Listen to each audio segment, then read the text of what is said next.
Something strange is happening, I'm sure of it. Where is Smaug? Yes, we are. Look at those flocks of birds. What? It is time for their autumn wanderings. Why do they stay? And all about the mountain there are many carrion birds, as if a battle were afoot.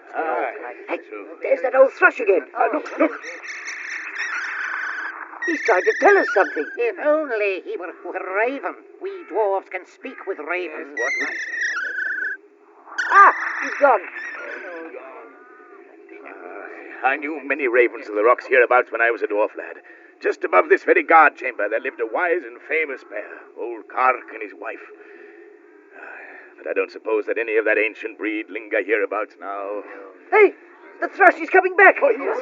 Look at him, and he's bringing a raven with him. And a very old raven, to be sure.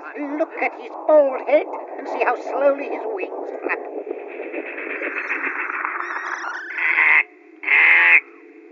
Thorin, son of Thrin and Balin, son of Fundin. I am Roak, son of Kark. Son of Kark!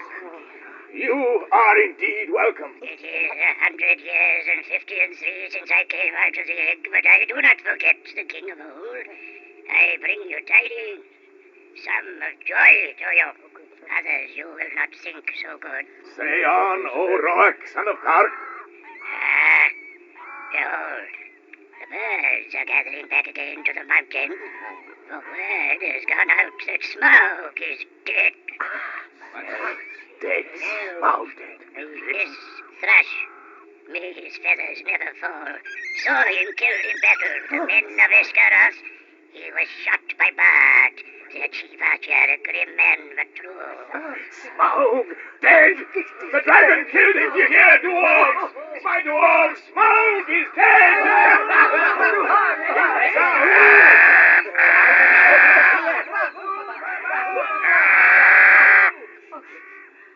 So much for joy. Thorin Oaken Shield. But many are gathering here beside the birds. The news of the death of the dragon has already gone far and wide, and the legend of the wealth of Thraw has not lessened in the telling during many years. Many are eager for a share of the spoil. Already a host of wood elves is on its way from Backwood with their king. Wood elves? Wood elves? They have gone to give aid to the men of Escaroth, whose town is no more. Many of the townsfolk have died. By the lake, men murmur that their sorrows are due to the dwarves. They too think to find amends from your treasure. They must think again. Wisdom must decide your cause. But if you will listen to my counsel, you will not trust the master of the lakemen, but rather him that killed the dragon, Bart the bowman. Somehow he escaped to life in the wreck of Lake Town, and he is hailed as hero and savior of his people. They called for him to be their king, but he is loyal to the memory of the race of Durin. We would see peace once more among dwarves and men and elves after the long desolation, but it may cost you dear in gold. I have spoken. None of our gold shall they have. Thanks, Roak, son of Kark. If you would earn our thanks still more, I beg of you to send your fastest and strongest messengers to my cousin Dain in the Iron Hills of the North, for he has many fierce warriors well armed, and dwells nearest to this place. Bid him hasten to us. I will not say if this counsel be good or bad, but I will do what can be done. Farewell.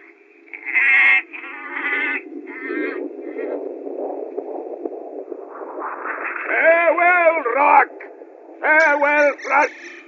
Now, my dwarfs, back to the front gate. We must build our defenses, and there is little time to lose. Bend your backs to it! The king beneath the mountains, the king of carven stone, the lord of silver fountains. The dwarves labored hard in fortifying the front gate.